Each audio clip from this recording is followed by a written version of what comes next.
And there we are. That's not the way it works. And there we all are in one place, a generation lost in space. That's the line. Hey, good Friday, everybody. It's happy Pi Day Friday, the first time we've gotten together in the month of July. Summer is upon us here in Houston, Texas, or thereabouts. A nearby suburb is where I am. It is 94.5 degrees Fahrenheit. 34, almost 35 degrees Celsius. It is toasty. It is humid. There's weather coming into the Gulf next week. And we don't care. We're here talking Raspberry Pis and CompTIA and all kinds of goodies like that. I don't see Scott on yet. I got a message from him a couple of minutes ago that he was picking somebody up and bringing them back to the house. And he expected to be here right about now. So that means any time now. So he'll join us on at least the text chat, and we'll go from there. So this is, if you're watching live, July 2nd, 2021, and welcome to Drama or Dramas, Dave Rush, Ask Me Anything, and Scott, where we get together every week, Friday at 2 o'clock Central Time on the Total Seminars channel. Yeah, that's really it. Then the name of the account that we use here is Total Seminars Channel. So we're on the Total Seminars channel. And we're talking all things CompTIA certification and Raspberry Pi and how we can use those things together to help facilitate our studies for those of us who are still trapped at home and unable to pursue our studies as we did in pre-COVID and lockdown days. Don't know what's going to happen if and when these lockdowns ever abate, and if we ever defeat this silly thing. I have every intention of continuing until somebody says no, and then when somebody says no, then I'll do it anyways on my own time in a different time slot, because I'll have to work 9 to 5 every day. So for those of you not familiar, this is your first time here, you may be watching on the archive. My name is David Rush. I am the senior instructor at Total Seminars.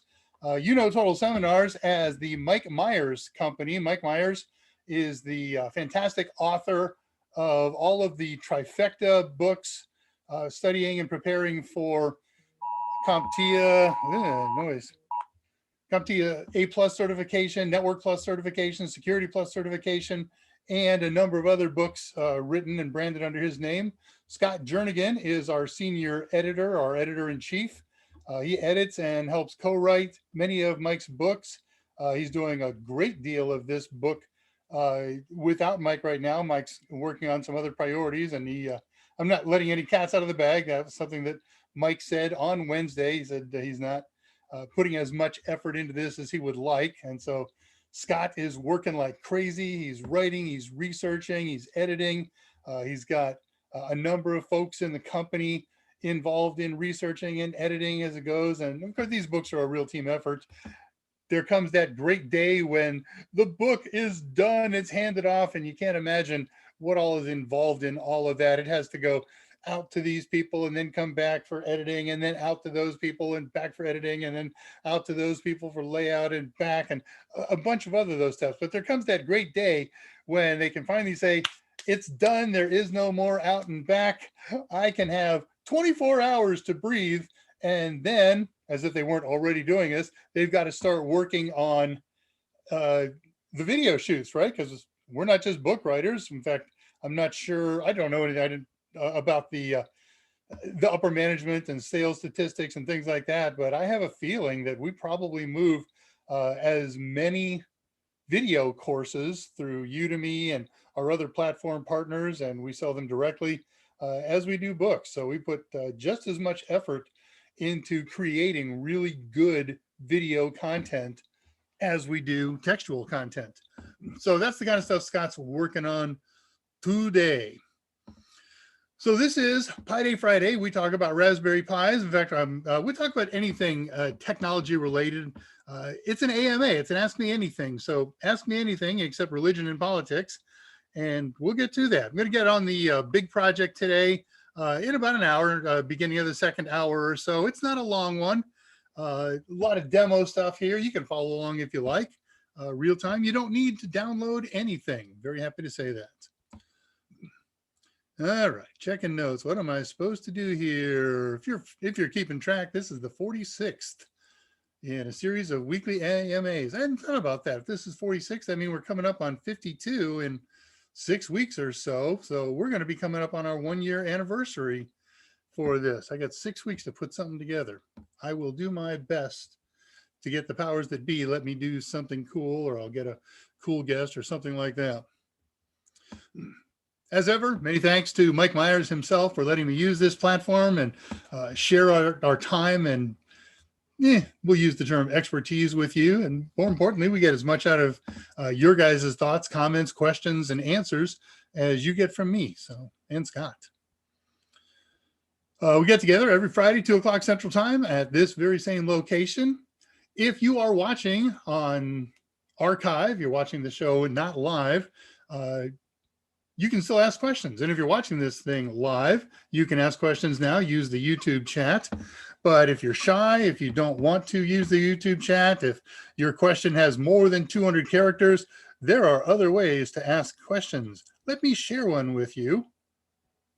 Man, I've had that all lined up and ready to click, and no, not so much. There we go. So you can contact me by email, daver@totalsem.com, because I am Dave Rush, and I work at totalseminars.com. Or you can send me a note to my personal mail, drushtx@yahoo. Don't send them to both. They're cross-linked together. They will send it to each other, and then they will resend those to each other, and it happens faster and faster, and pretty soon the entire universe collapses into a tiny little microscopic black hole, and then we have to start the whole thing over again.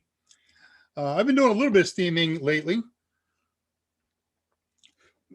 Not much I can do on my primary machine these days. It's a laptop, and it just doesn't have much power, but when I'm on, you'll see me as drushtx. And we'll talk about some other games that you might find on Steam that we're all participating in. You can also contact Scott directly. He is Scott Jernigan. He works at Total Seminars.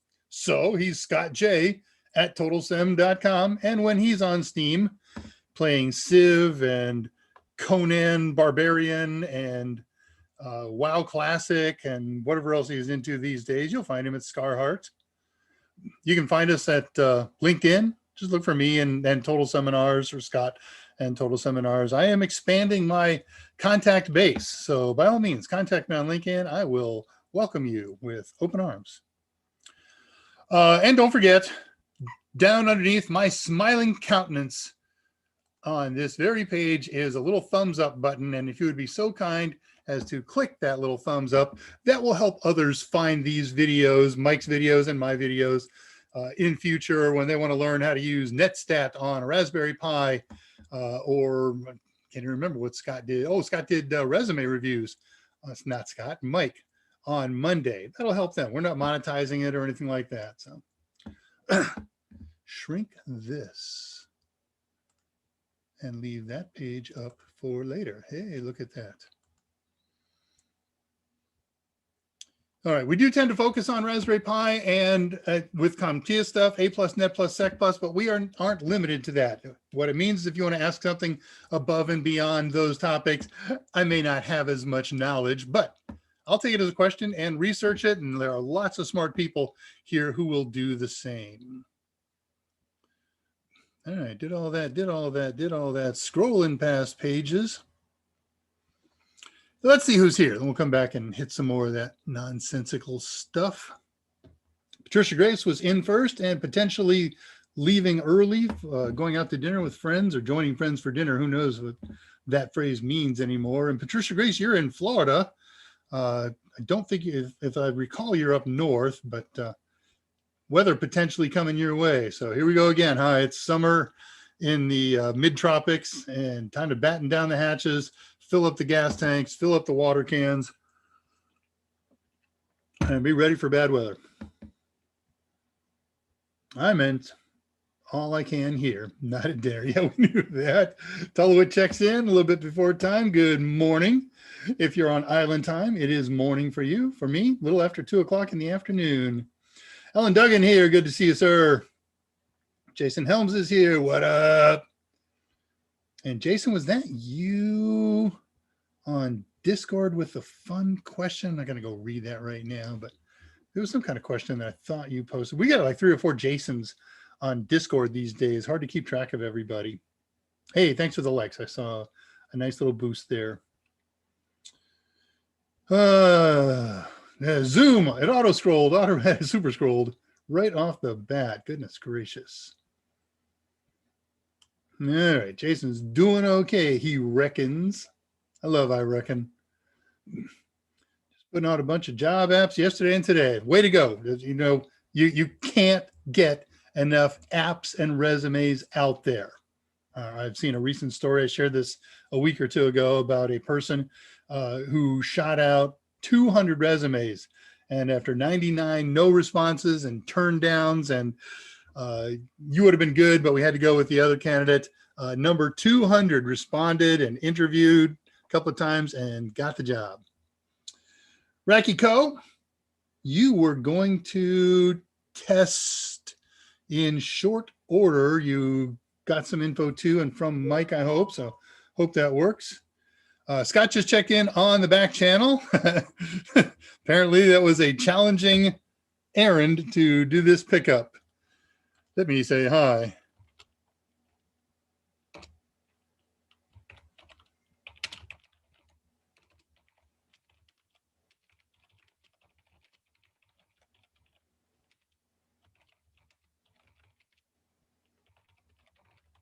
Okay.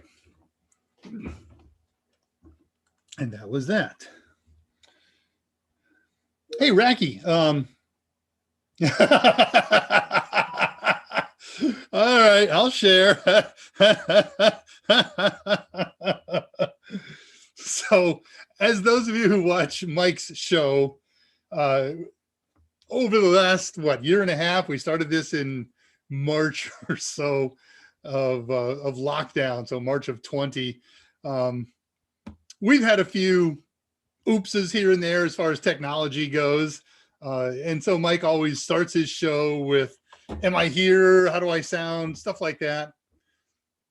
And we all send, you sound great. And I started doing a thing a couple of weeks ago that says sound is great. That's a technological assessment. And then I do an emotional assessment that includes something like sounds like hamsters in a food processor, or I think last week's was sounds like a chainsaw that encountered an embedded spike in a red oak.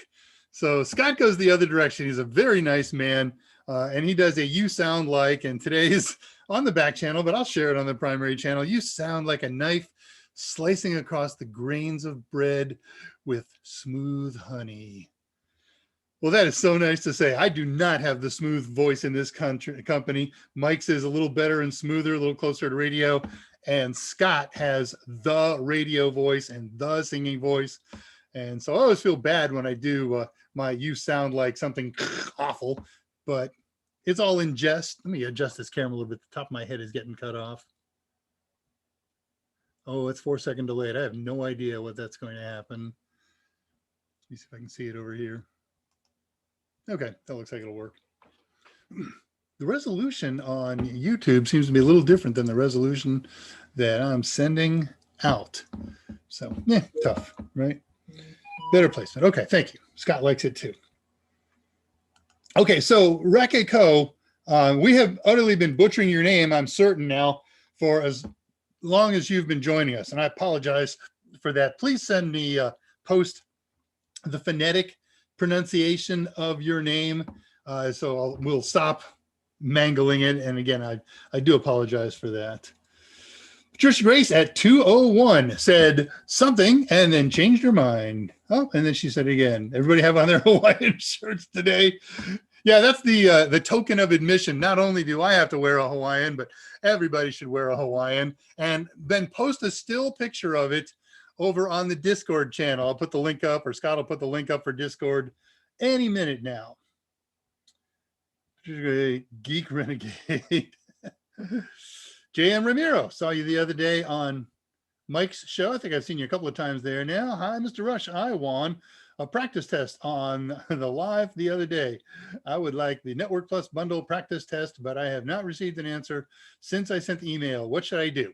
You should. So we got behind. Kathy, who takes care of these things, was out on what has been described by others as a mission. And I'll tell you the truth, I don't know what she was doing out, if she was on vacation or she's head of sales and head of promotions and advertising, and she wears a lot of head of hats. Bottom line, she wasn't here. And so a lot of things piled up. She is back. She is working with Mike, catching up on that backlog. It will not hurt. She won't be offended if you send her a reminder email. Or it might. Maybe she says, I'm working on this stuff. The guy doesn't have to remind me every 20 minutes. Nonetheless, you haven't sent a reminder to her yet. So go for the first one. I don't have a slide with this info up, but if you will send a reminder to, you know what, let's not pester her. Let's pester Scott. He likes to do this, and he can help coordinate these things in a nice, friendly way. Let me put that up. So using that exact text that you just sent me and include your moniker here. So we have your email and we know who you are on YouTube, JM. Sorry, I switched pages. I'm not looking at it, but JM Ramiro or whatever that is. Screen share this. Send Scott an email. He's scottj@totalsem.com with, again, the same text that you just posted in that message. Copy and paste it, and he will help coordinate getting that message effectively through to Kathy. Wow, I feel very helpful. I don't want to do anything else today. Now, we got fun stuff today. So stick around till the very end. Dave, run for the hills. The alarms have sounded.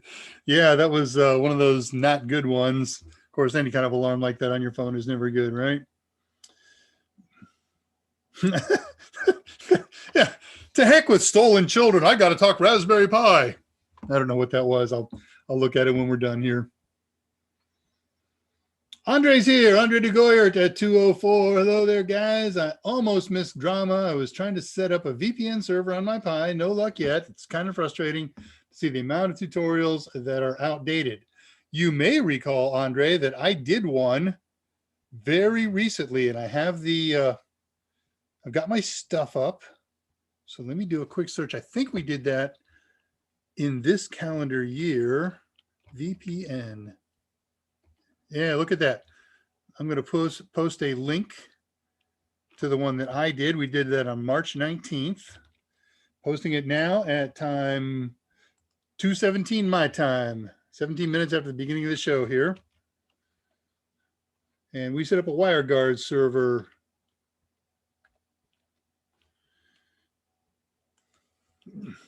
All right.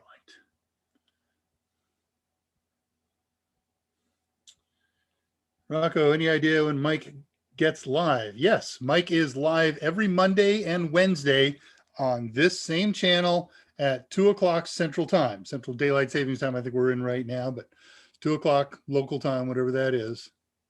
Oh, aren't you doing something weird? Shrink down. There we go.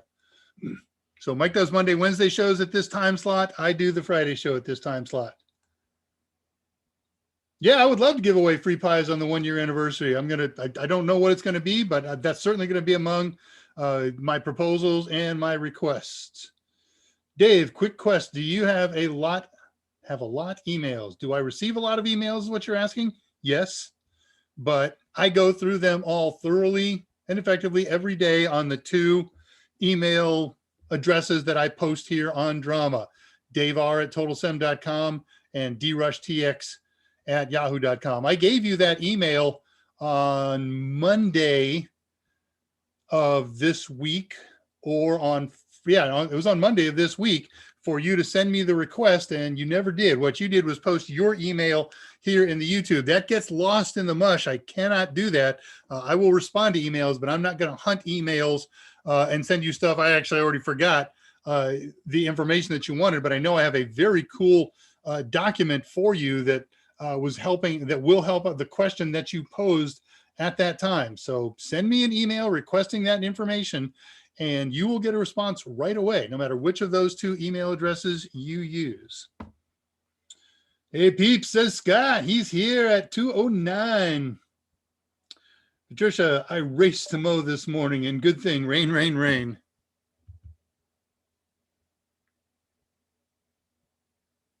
Okay, I just saw an email pop from you. So when I get done with the show, I have something to do briefly after the show, but before I close ranks tonight, I will send a response to you. Jason, not sure if I posted anything in Discord recently. Okay, then it probably wasn't you. It was one of the other Jasons. Jan Ramiro, what brand and type of graphic card and amount of RAM would you recommend for building a computer to play Microsoft Flight Sim? I don't play flight simulators. If I know FBI guys, I know some and have met many. And one time my wife asked me to ask them how they feel about these FBI shows on television.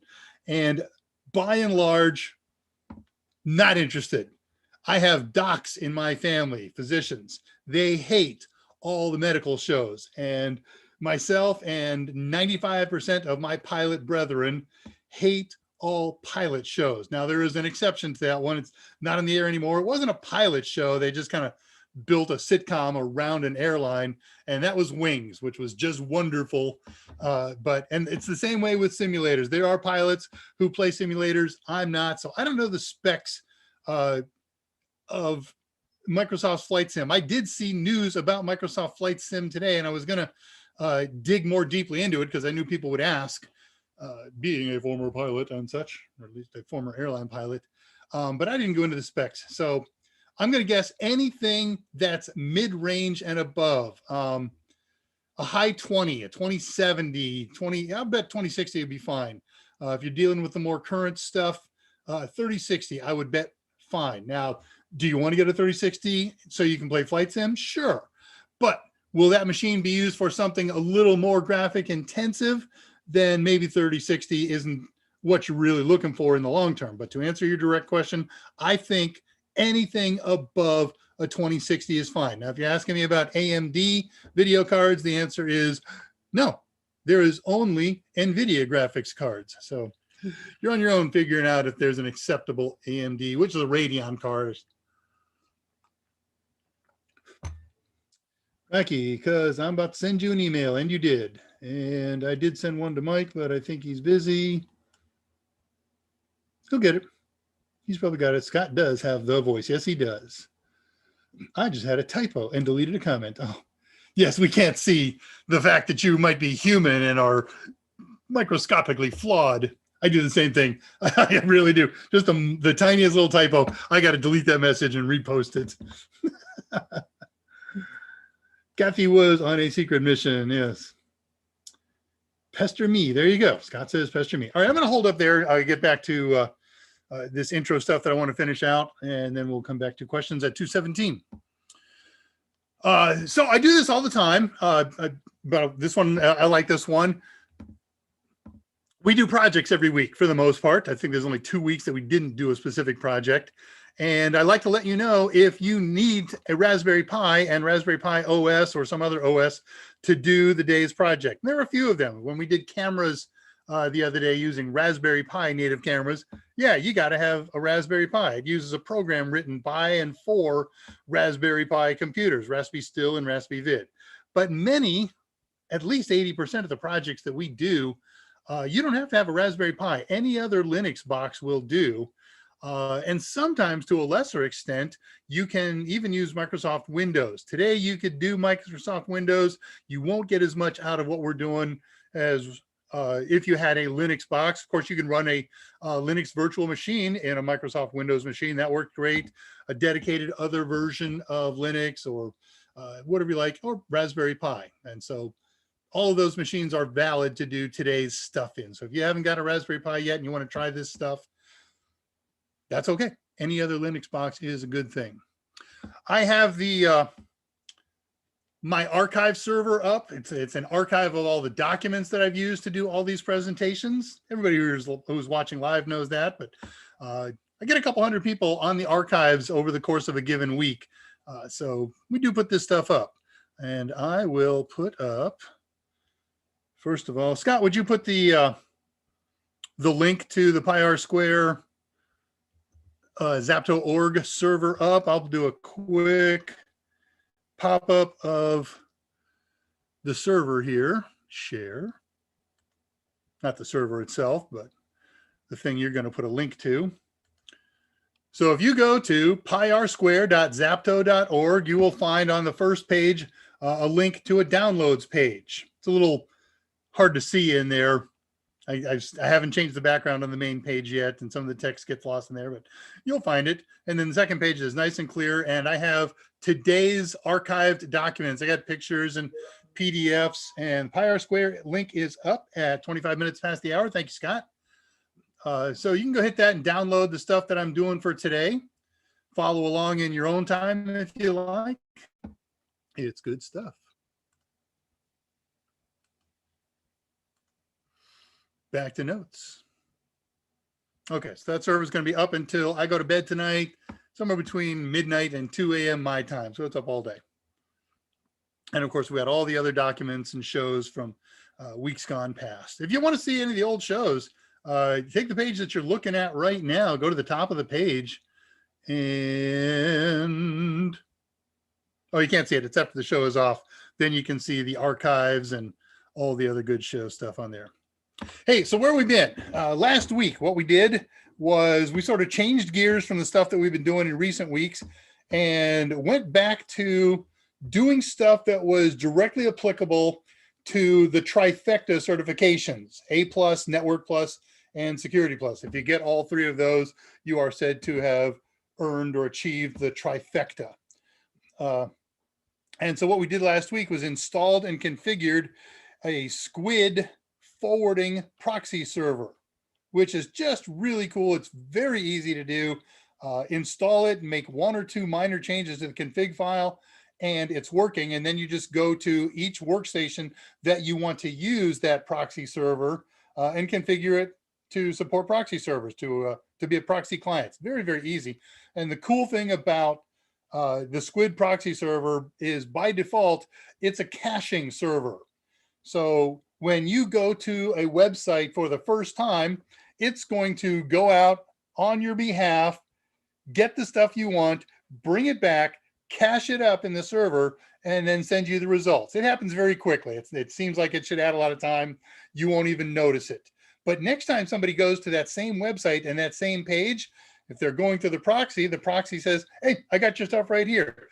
They'll send it right out to you. Even if it's a page with dynamic content, there's static content on that page. So it'll send you the static stuff while it goes out and gets the dynamic stuff. And that works on HTTP servers, HTTPS servers, FTP servers, and you can configure for many other.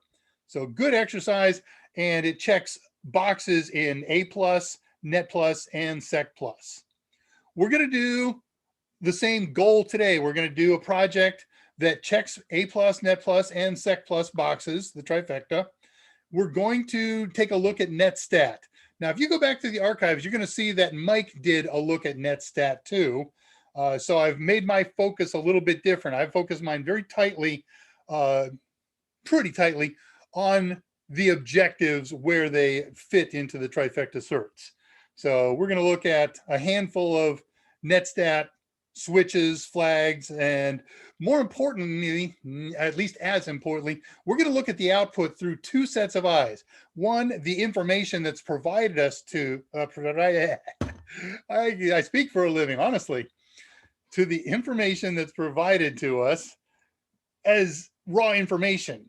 But then I want to, especially those of you who are working on Security Plus, I want to look at the output format, so that if you see a line on a CompTIA test question and it has a protocol and a local IP address and a destination IP address and this other thing, I want you to be able to recognize, oh, that's a standard Netstat output, and here's what I can glean from that.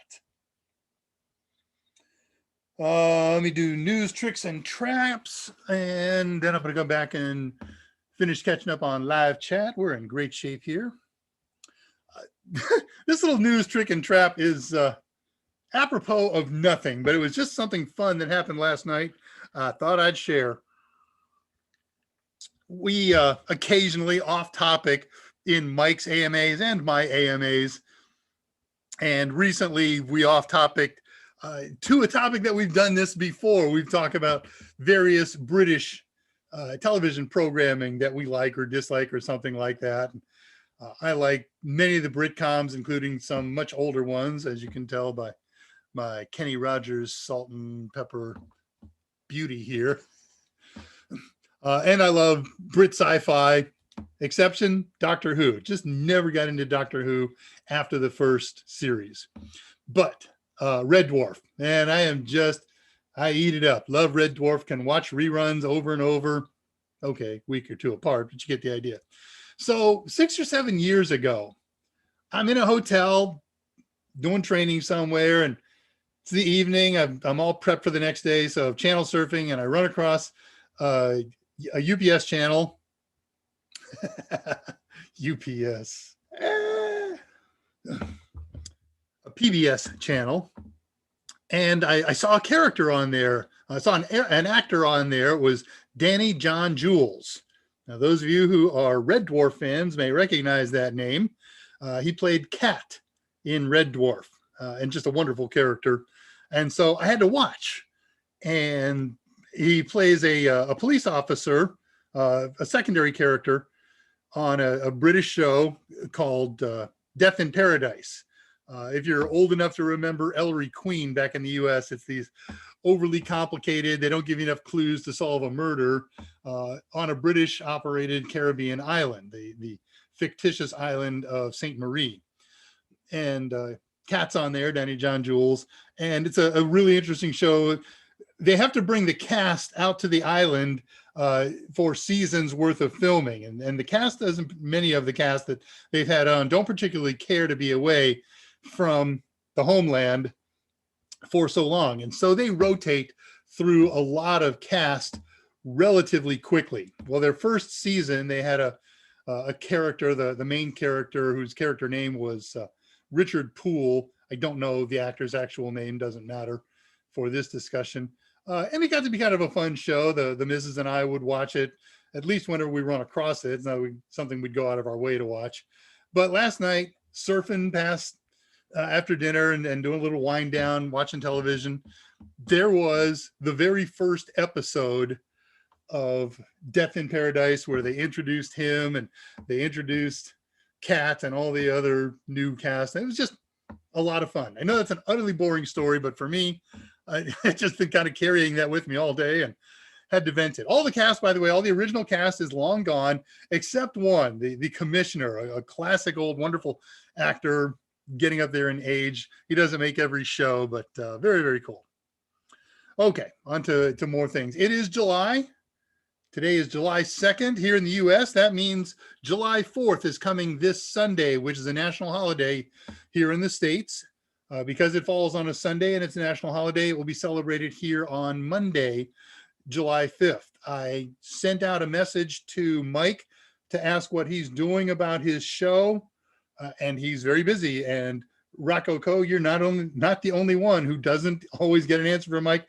I do not have a reply from Mike. Maybe Scott knows and will chime in.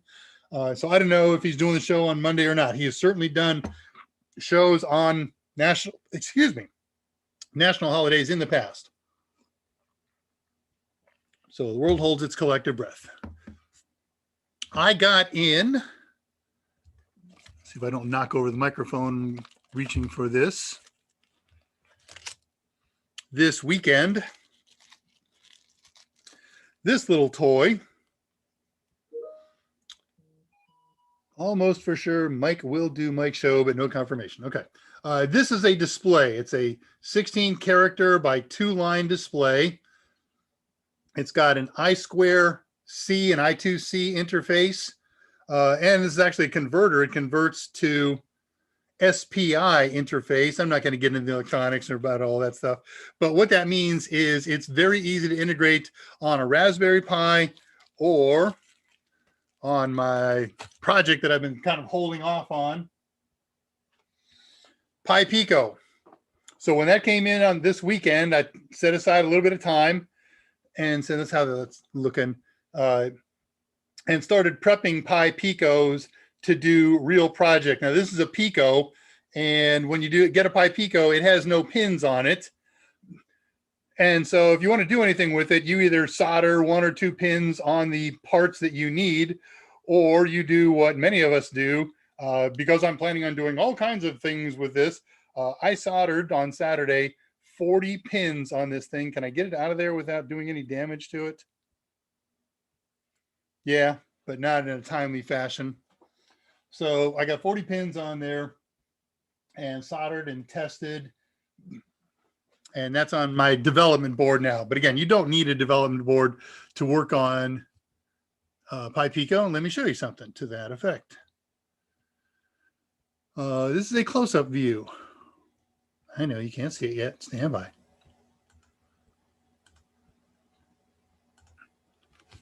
This is a close-up view of the soldering that I did before I inserted it here into this breakout board. So there's 20 pins on this side, and there's 20 pins on the other side. And here's a project that you can do without hooking up anything to the pins. In fact, this is the first project that I did with this. That didn't have any pins. I just dangled it from a USB-C connector. Has to be hooked up to a computer initially to program it. And while you can't see it here, this little LED is flashing. There are 2 peripherals that are built onto Pi Pico boards. One is an LED, and the other is a, where are you? It's actually too fuzzy for me to show here. Good, confirmed. Mike is going to do his show on Monday. Thank you very much, Scott. At any rate, there's a temperature sensor, what we used to call thermometer, on here, and you can use that, read it out, and display the results without any peripherals attached to any of the pins. You just program the LED to flash any way you want. Long pause, number of blinks for first digit, number of blinks for second digit. You could do some fast blinks if it's negative. It's a fun project. So I got a lot of Raspberry Pi Pico projects lined up. They are not things that I intend to do here on Drama. There's nothing much that's really CompTIA oriented. Let's see, I finished that at 2:16. I got to do a refresh on a page. So no questions until I get that back up. So good stuff. I got all kinds of other displays and all kinds of other goodies. My project at my big, really knock me out busy project at Total Seminars right now is nearing the end. We got almost all of the big boxes and quantity of boxes packaged up. Here's one that actually might have some small interest for you. We're packing up. There's 50 boxes to pack up. Some of them had already been packed by other people, and I had, I don't know, 20 or 30 to pack up myself, and a couple other folks got involved with that. And then I realized we provide both student kits and instructor kits, and the instructor kit has a Raspberry Pi in it and a couple of manuals. And I realized as I was packing up these other things that, hey, wait a minute, if the Raspberry Pi came in, nobody brought it to me. And that's part of the process. They bring it to me and I get it prepped for usage. And so I went to the person in charge and said, hey, oh yeah, that's not available. So we had to unpack one of the big boxes, dig out the Raspberry Pi kit. I didn't have a micro SD reader at the office. Nobody's in the office, including me. All my stuff is back here. So I had to bring it home and get it all prepped that night. That is such a joy for me. I sat here at the middle of the night and waited till midnight, 1 o'clock in the morning to get started because there's other things. And then there I was in Joyville for the next hour or so. It takes a long time just because it's got to do the initial update and upgrade. And then the rest of the stuff takes about 10 or 15 minutes, but what a joy. All right.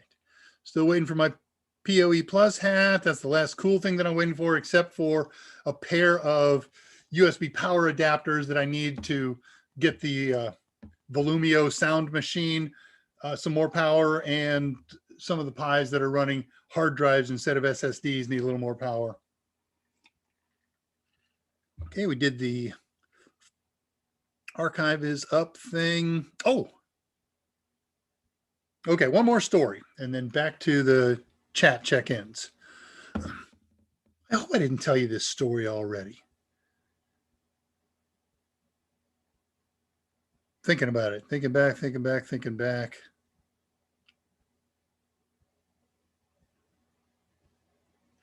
Yes, I did not. So I have a pair of Apache 2 servers running here on the miasma that is my desk these days. One is the one that you guys see every week, and the other one is the development machine for that.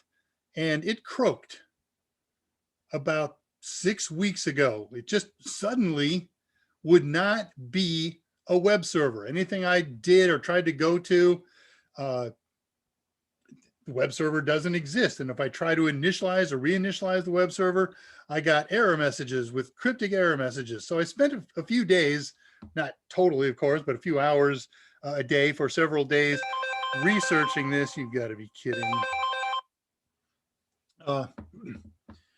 And I tried all of the things that the people who encountered this same error message I did, and nothing worked. So fine, I abandoned it. I continued to do development on that machine, and that's the only thing that fails, is just that stupid service. I've got all kinds of other servers running on there, and they're all running great.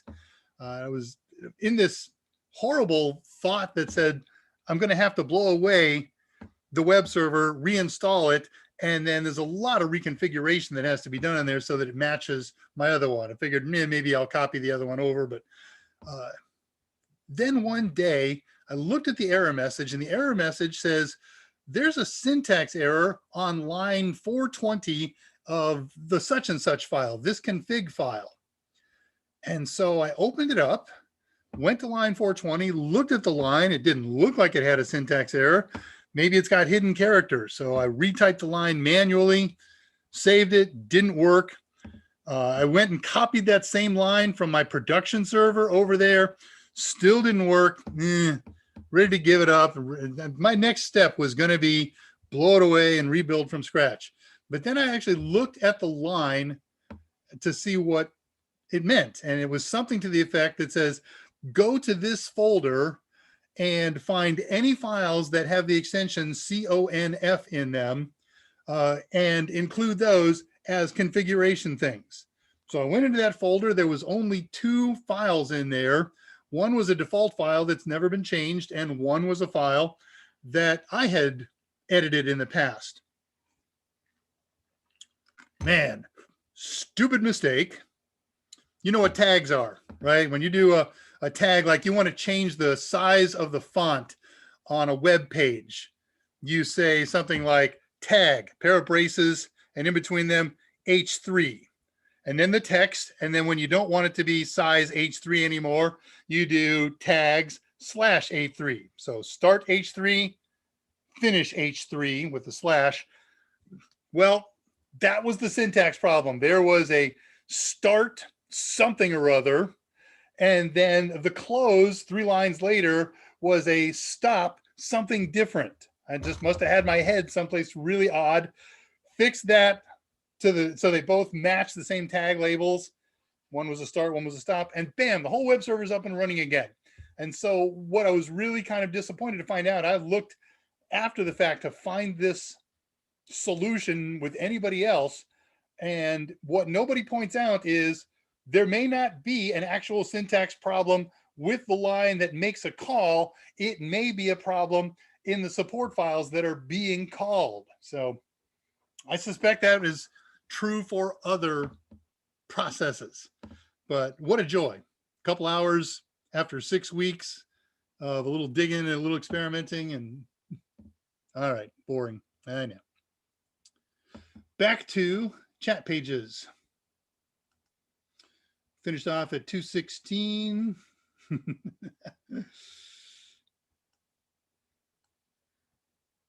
I do remember you did one, but couldn't find it. Okay, so now you found it.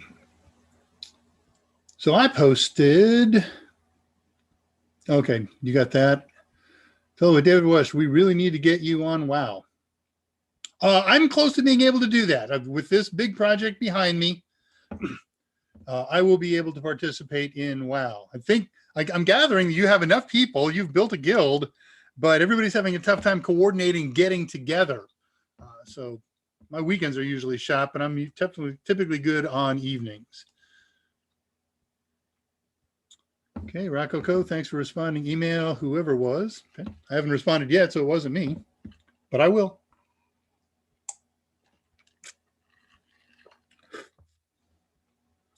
If you can find a 30XX anywhere. Yeah, that of course is true, right? The big challenge.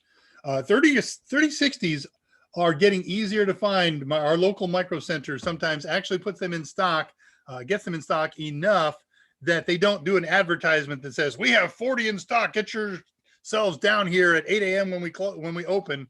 But there are people who do that, but it's not nearly the body count because everybody wants the 3070s, 80s, and 90s, of course. I just have to finish really quick this exam. Okay, well, I'll do what I can with you tonight. I get the idea. Okay, Pi R Square archive was posted at 225. I get it, Rocky. I bet it's Rocky. Dave Rush, should we use the Zapto page for acting practice? Would not be my preference. I do not have it well secured yet, but I do have a backup, so. Just a reminder, 176 days until Christmas. Right. The other day, Andre DeGoyard on here posted, hey, today is 6 months to the day for Christmas. So, yep, I'm counting the minutes, getting ready for Black Friday. Amazon has a July 4th sale. I don't know if it's all weekend or if it's just on Sunday or what, but I shall be exploring that for Pi stuff. Passing 230 here. Tellowith, that would be fun to see, says Jason. The Dave will smite you like a bug. Well, by definition, he would be a bug at that point, right? It would be fair. Should have a GIF of Gandalf set up to respond to every failed attempt. That'd be interesting. Change the 404 and 304 messages to pop that up. That's very easy to do. Italy versus Belgium. Well, of course, Italy's going to win. It's got Alice, the supporter. Well, we have Belgies here too, though, right? No, we don't have any Belgies these days. We just kid about Andre being from Belgium. Okay, passing 233. Mike is sitting at home enjoying a beverage and yelling, "Get a job!" at passerbys. Like Tommy Jerry. Sure. Nice job soldering. Thank you. I can only dream of. No, my soldering sucked. It was really awful. The tip, those pins are separated by 0.1 inch each. I know. I don't know the metric value and I don't care, but the my solder blade is 0.13 inches. And so you wind up with overlapping, heating this one while you're heating that one. So I ordered new solder tips for that. That soldering gun, my father got me a pair of soldering guns for my high school graduation gift. One big wattage monster thing for heavy solder and one pencil soldering iron.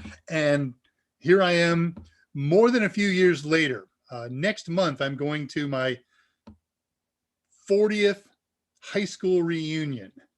So I've been using those for 40 years and they are both brilliant. Weller. Can't go wrong with a Weller soldering iron. If Dave ever played WoW, he should be trying Gnome Road. I'll use the same character name probably as I do on Steam if nobody takes it. But yeah, Blood Rush. Dave has soldering compound for blood. There's probably some truth to that. Rocky, hope you respond to me. Rocky, if you send me one more message about this, I told you that I'm going to. I will delete that message with vigor and venom. I'm going to respond to you today. Please don't remind me again. That was at 2:38. I got it. I know you need info. I would like to try my hand, says Jason, at soldering. Need to get a kit and find a simple project. Yeah, you're in the States, Jason. Amazon soldering kit. They make cool little simple basic soldering kits. They cost like 20 bucks, sometimes even less. I helped some guy find some for 17 right now. And it has a couple of components in there that you can solder and it's hard to screw up. And when you get done, you got something fun. You got blinky LEDs or squeaky speakers or noisemakers or whatever. So definitely worthwhile. And once you get a little practice on it, it's pretty easy. It doesn't take much to do what I did there.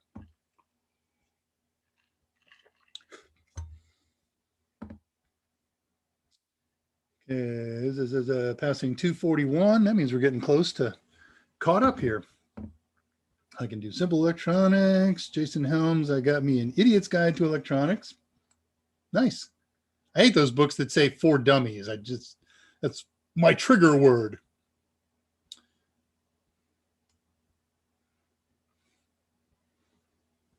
I hate errors. Yeah, me too, Patricia Grace. Which is why you don't want to be me. I'm kind of a walking error. There you go. Patricia puts up tags in bold at 243.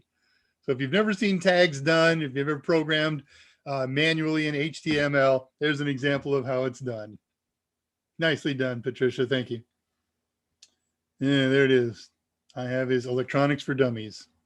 You're not dumb. If you're getting a book on how to do something, by definition, you're not dumb. Drill sergeant method of instruction. I don't bark much. You know that. Italy's going up. Belgium's going up.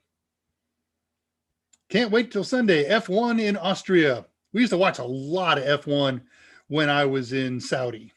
That was fun. And Tulowitz ready for NASCAR. See if Kyle Larson wins. Okay, caught up. Back to my handy dandy little notes here. Oh, okay, this. So there is, if you're watching on the archives, a Discord channel. If you're watching live, most of you who are here live right now know about the Discord channel and participate on it, but there's always a new face who hasn't checked in and said hi. So it is called the unofficial Total Seminars Discord channel because it's not an official Total Seminars channel. We don't have anything to do with owning it or operating it. That is owned and operated by our good friend Jose Braden, who took it upon himself to build this. It started out small. It's a very active Discord server with lots of very smart people on there 24 hours a day, answering questions, asking questions. They've got it organized into topics, including Raspberry Pi and including things Mike talked about today and computer tech support and studying for various exams. So we invite you to come by. I will be there after the show today, 10 or 15 minutes after we shut down. Scott just posted the same links that I have up here at 52 minutes past the first hour, 253 or so Central Time.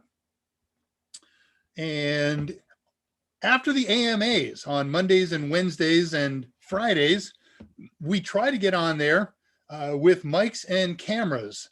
And we invite you to do the same so we can see your smiling faces and we can interact instead of type at each other. But you don't have to. Come on over and type questions to us. So here's how you get in. If you get an error message, and you probably will when you use either of the links that Scott posted, same ones here, it's okay. Just stay on that page. Look around. You'll see a button that says continue anyway, and you will get in.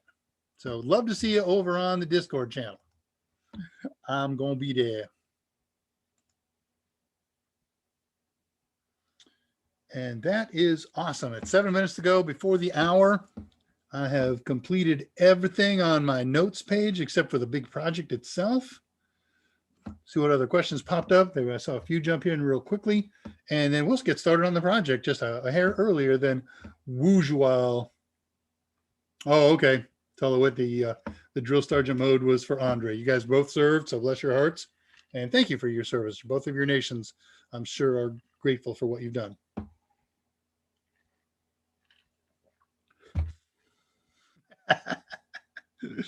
All right, we're going to compare notes.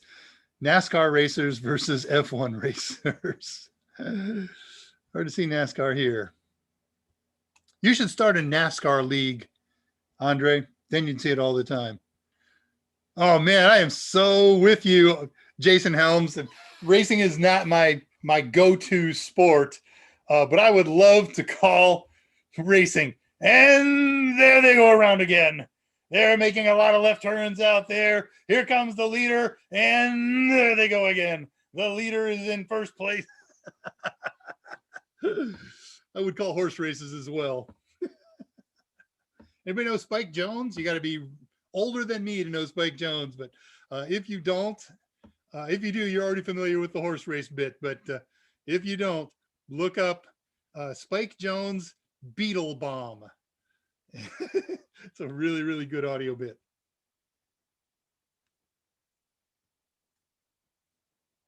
Okay, that's caught up. So let's talk about projects this week. I modified this. I didn't do much prep this week. I was very, very busy with other things. So I got up early and did all my prep this morning. And my prep was based on an article that I saw posted a week ago. It was called 20 Netstat commands that you should know. And okay, then that was what I titled my article here, 20 Netstat. Well, then when I actually started doing them, this one's of no value for us. This one's of no value for us. So I think we're a little shy of 20. If you read my archive notes, you'll see the title starts at 20 and probably goes down to 17 or so. And don't write me and say, where's the other 3 I just explained? I didn't do them. All right, so Netstat pops up. I beg your pardon, I've got hiccups. Mike gets itchy nose during AMAs. I get hiccups. I don't know where that comes from. I do. It's the way you breathe. So there, I'll hyperventilate for a second.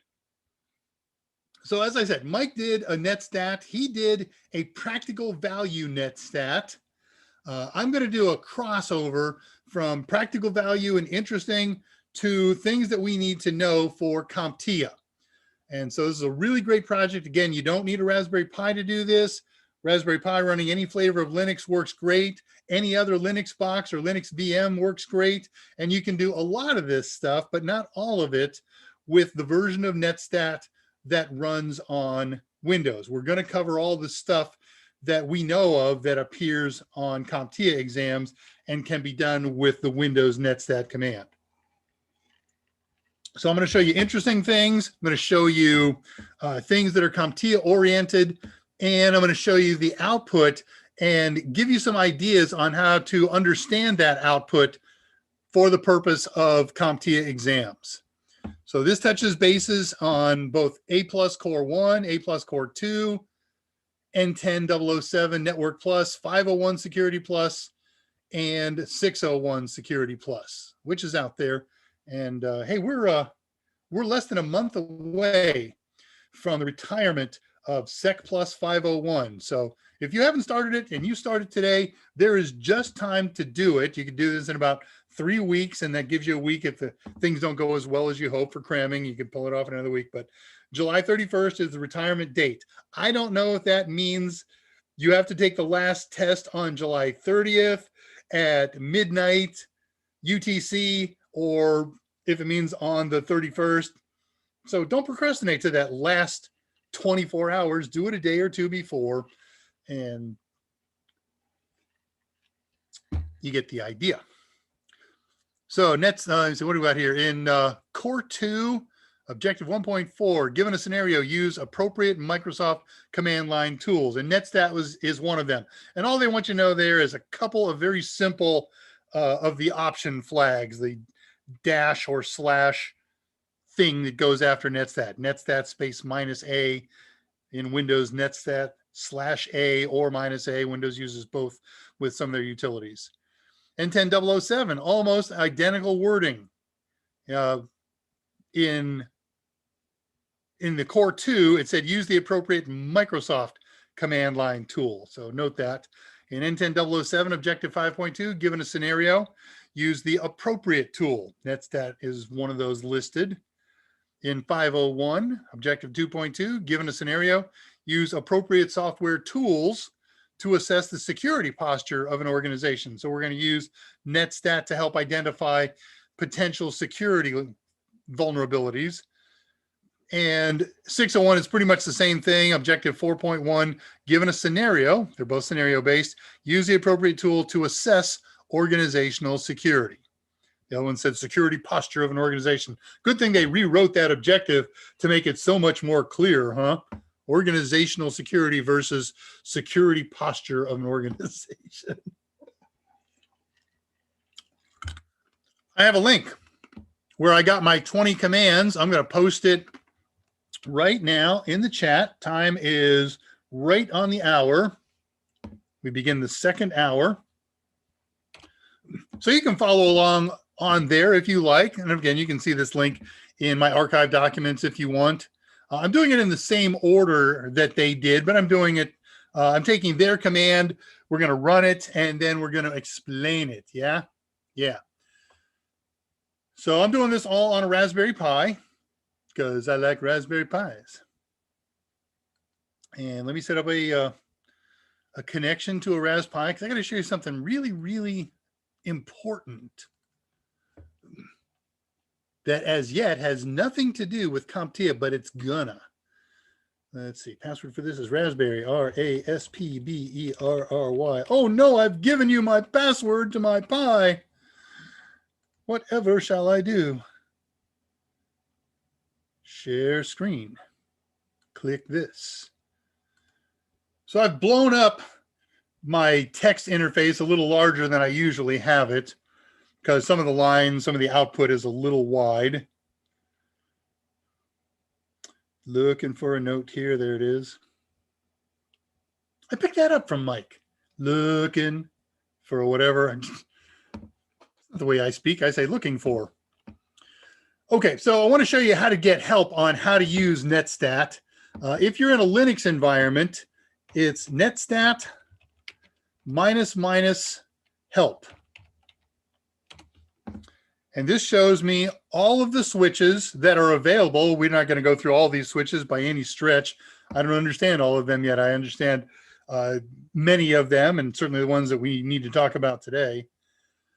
You can do the same thing in Windows, and I want to show that to you. Okay, did I close that? Did I unshare that? Yes, I did unshare that.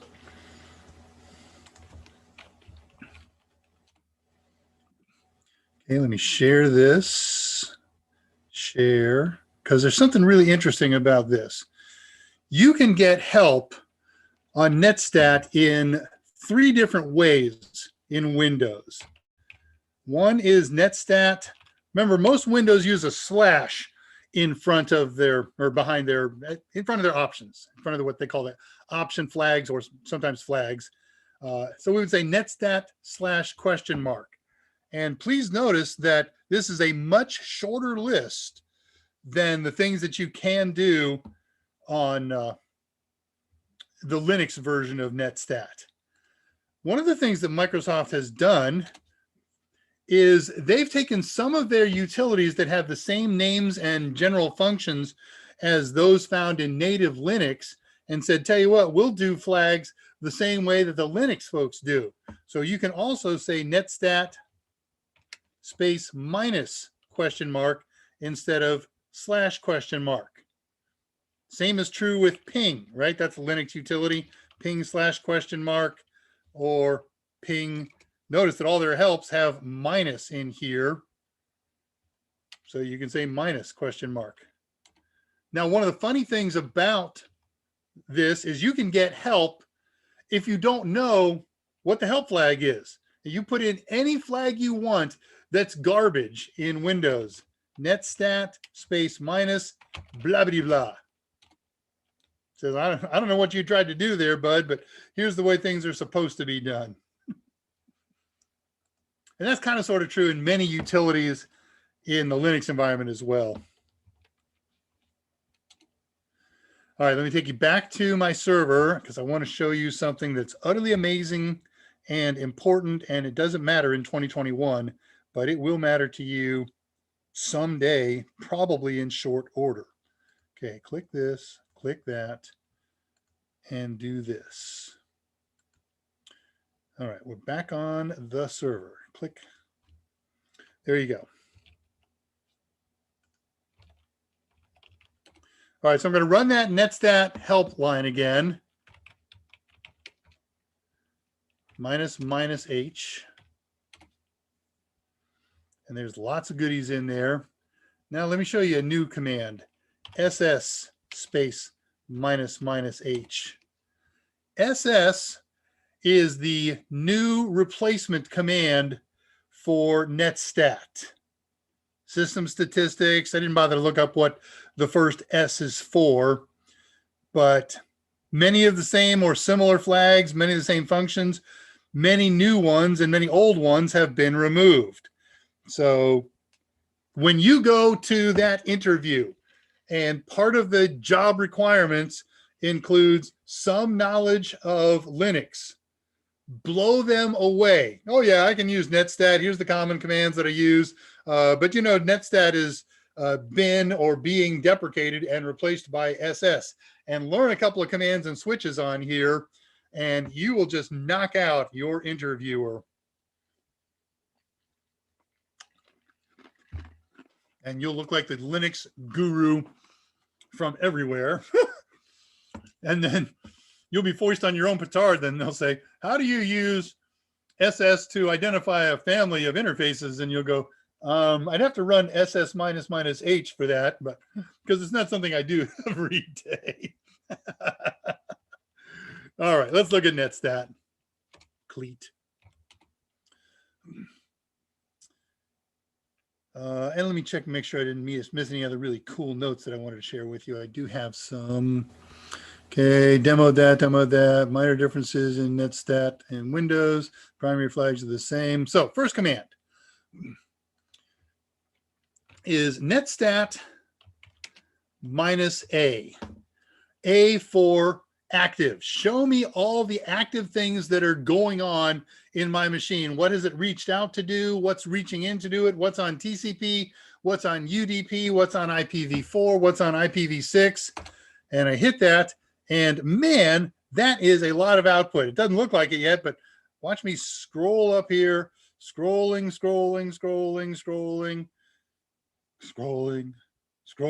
I'm a little more than halfway up to the top. Oh, finally getting into the recognizable stuff that you might see if you run the Windows version of this thing. So that's a lot of stuff. I don't want to see all that. And I'm going to show you a shortcut. But what I do want you to notice here is 4 columns. These 4 columns are shown in many Netstat command outputs. Protocol, local address, foreign address, and state. And whenever any of these columns are part of the output, this is the order that they will be shown in. Oh, that's kind of weird. Okay. So, all right, I'm going to rerun this and we're going to come back and look at this a little bit more cleanly. Let me do a clear here. And I'm going to run the same command, Netstat -A, but this time I'm going to use the pipe symbol and I'm going to send the output instead of straight through my screen to another program called More. More says, anytime I get a screen full of information, I will pause it so you can just see one screenful at a time. So we hit the enter key on that. And now I got a screen full of information here. It actually looked at my telnet session here, my terminal session, and said, all right, I see how many lines you have open and can be displayed. So that's how many I'll show up. Now I can do page up, page down, arrow up, arrow down. Enter to get to the next page. When you're tired of this stuff, to get out of it, Control C. So let me do it again. I'm just going to hold off on the first page and let's take a look and see what some of this stuff means. So you can see is listed, this computer is involved with a TCP connection somehow. Whenever you see 0.0.0.0, that means the default network or the current network interface, something like that. And then we have a colon and a port number after that. That gives us a process that's listening or participating in whatever's going on here. So it says I'm involved in port 5900. Well, we know that's less than 1023, so it's not a well-known port. It's less than 49,000, so it's a reserved port. So there's something common that's using this thing. And we'll head over here and says, we're listening on this address from anybody on the current network, no matter what port they are using to communicate with us. And we see a bunch of those like that. Here's running on the local host 127.0.0.1. This computer listens, not just on a specific interface, but the whole computer, any and all interfaces that I have connected here are listening on port 32401 to anything on my default interface or my default network. And he's just listening for any input from any port. So the same goes for all of these things. Now we've got the machine, two processes talking to itself. 127.0.0.1 on ephemeral port 56846 is involved with a conversation with itself on a different process using port 40,009. And it's established. So established means they are in conversation. They're not setting one up. They're not tearing one down. They are in the middle of some conversation, past the beginning, before the end.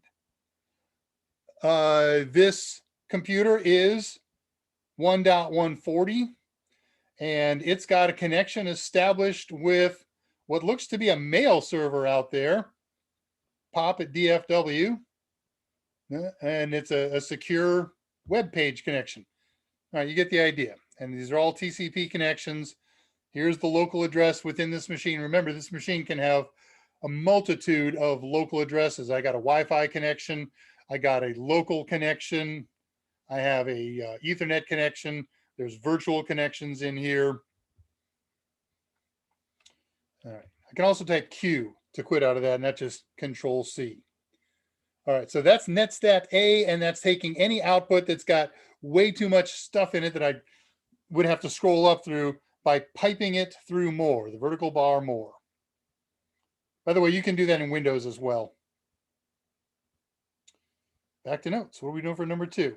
That was a lot of stuff, but they don't all take this long. I'm just kind of setting these things up so we can talk about others quickly. I think I did something. Okay, I covered the general pattern. It's always a protocol, local address, foreign address, and the state. And we've seen a couple states: listen, established. Let me show you another one that's on here. Over here, we see close wait. What that means is one of the sides has issued a fin command at the TCP layer. It says, I'm done talking to you. And the other one has not yet responded with finish acknowledge, FINAC. So that's what close wait is all about. Time wait. Two stations are in contact with another. Maybe they're, in this case, it looks like they are, now they're different from one another. From me to 104 or 104 to me. I've got a secure web page connected. A lot of this stuff is Plex servers and Kodi servers and things like that. Oh, wait a minute, the time wait, that's over here. Time wait is, in this instance, a pair of local processes that have been communicating, and then one has said to the other, hang on a second, for whatever reason, my buffers are full, I'm busy working, multitasking with other things, so just wait, I'll let you know when you can send again or when I'll send again. So these are common ones you're going to see in states: listen, establish, close waits, time waits, and I have a big list of them. And you can look this up. All you got to do is look for Netstat state meanings and include something like listen and established, and that'll very easily explain all the things to you. I didn't make a PDF slide on this one. I don't remember how I did this, but I did make a good list. Oh, there's my list. That doesn't work to show to you. If you catch it in time, you might see a SYN sent. That's a TCP catch, sent out a message that says, hey, let's get synced. Let's start a conversation. And you may see a SYN received. Somebody received my sync and they're sending back a SYN-ACK. And then we'll send an ACK. There's a fin wait, couple different versions of them, time waits. We'll see an actual close. The socket is not being used. Close wait, last acknowledgement. There's a bunch of those.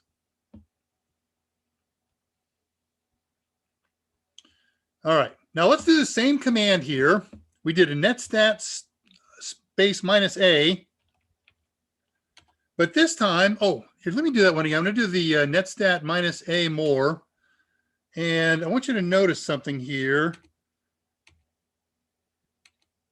I don't want to go line by line, goodness gracious. I don't have a choice. There we go. Yeah, I went too far. But you can see after the TCPs were the UDPs, there were TCP 6s and TCP 4, or they're all TCP 4s, but there were TCP 6s. There's RAW, there's all kinds of different protocols going on here. And then we have these Unix domain sockets. That's not something you're going to see in the Windows version of Netstat. But let's say I don't want all this junk. I don't want to see the UDPs and the RAWs and the domain ports. I'll have to let our queue to close out of here. So I'm going to do the same command. We'll skip the more on this one, and we're just going to add another flag to the minus stream here, -AT. And that means only show me the TCP stuff. Okay, that's not too many to scroll down through. So here's all the TCP connections and listenings going on IPv4. And here's stuff that's going on IPv6. Some 5900 port stuff, some 32400 stuff. I've got HTTP that I'm listening for, I've got FTP I'm listening for, I got SSH I'm listening for. You get the idea. And I have one that's an actual connection here from this computer to another computer on my network somewhere. I don't remember what 165 is. It's probably my Nextcloud server, but I don't remember. Okay, so you can string flags together, minus first flag, here's another flag, UDP, and TCP. So let's say I just wanted to see the UDP stuff. Netstat -AU. No TCP, none of that other stuff. Okay, so there's all the UDP listening processes. Here's my machine talking to itself with a UDP connection. And here's another one that has no UDP connections with the outside world, which makes a lot of sense. We don't do a lot of UDP stuff.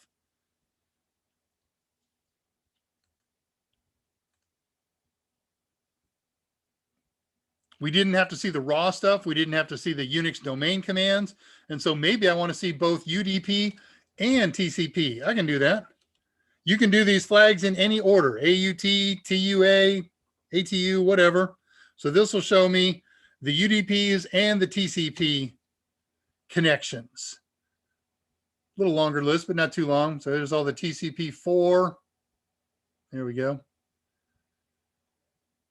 Here's the TCP6s, the UDP IP4s, the UDP IP6s. There are some commands that you have to do a different, some flags you need to do on a different minus line, but there's a lot of them that you can string together. Notes. All right, so, oh, okay, this is a neat one. Let's run this UDP one again. Now let's run TCP. So here's some listening, here's some closed waits, here's some established. I don't want to see anything that's established or closed and waiting. All I want to do is see the listening ports. So how about -L, lowercase. Remember, switches and flags are case sensitive. All the ones we're doing today are lowercase. Yeah. All right, so I wound up with all those Unix domain ones. But here's all the TCP 4 and 6 listening ports. Here's all the UDP listening ports. And it's an interesting thing. We don't see the status of them as listening because it's an unacknowledged protocol. UDP doesn't actually have any status. But I'm listening on port 59823 for anybody who has anything to say in UDP to me. And same for all these other ports This boot PC, this thing says, what if somebody tries to use me as a boot device? I'll listen for that. May not have it set up that I can answer for it. I tried to look up these 7s today. No luck. I do not know what status 7 means.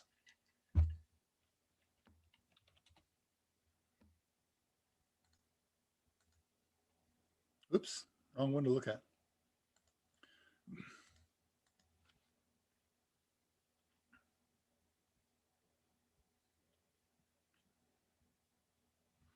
So here's another case where we can tie up multiples together. I don't want to see all those Unix domain stuff. All I want to see is the TCP ports that are listening. So we add a T to our -L or a U for UDPs. And if it gets too big, pipe it through more. Then you get page at a time. Enter, enter, enter, done. We're moving along.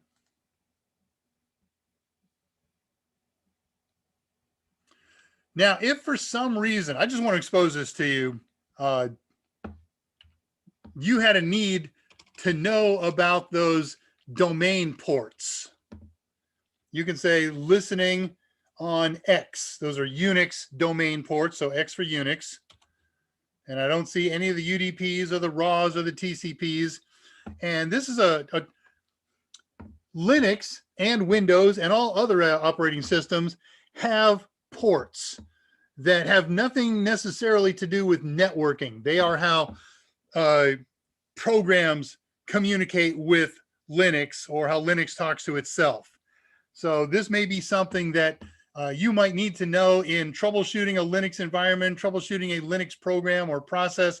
It's not something you're going to need on a CompTIA exam on any of them, but you may need this if you're going to study Linux Plus. Let me rephrase that. You will need this if you mess around with Linux Plus.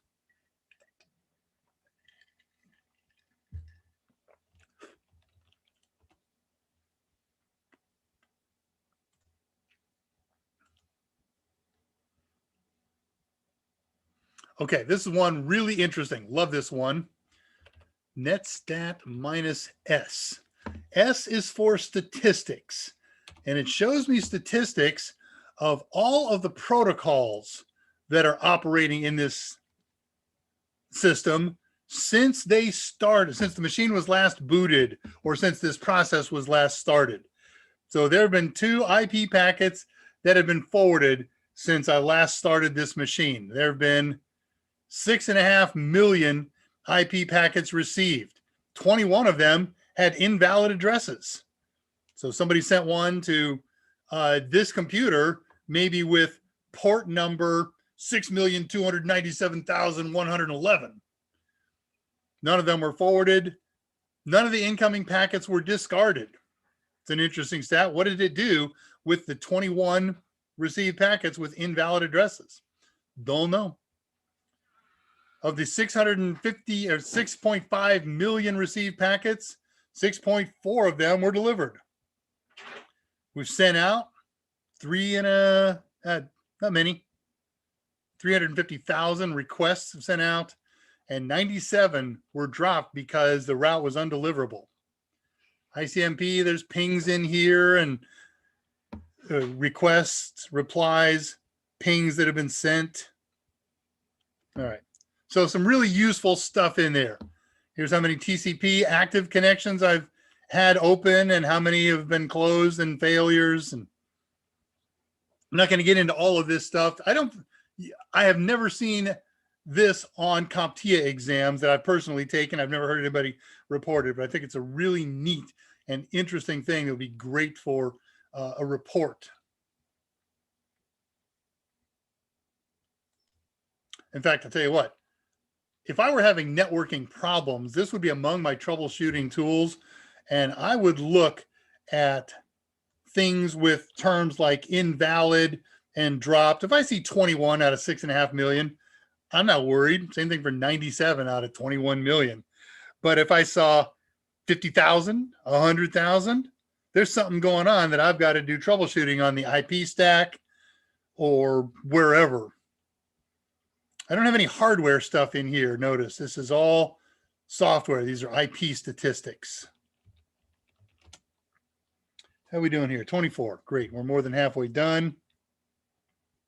And they go quicker and quicker as we go. So you can filter those. I don't want to see all that stuff. I just want to see the TCP stuff. So add the TCP flag.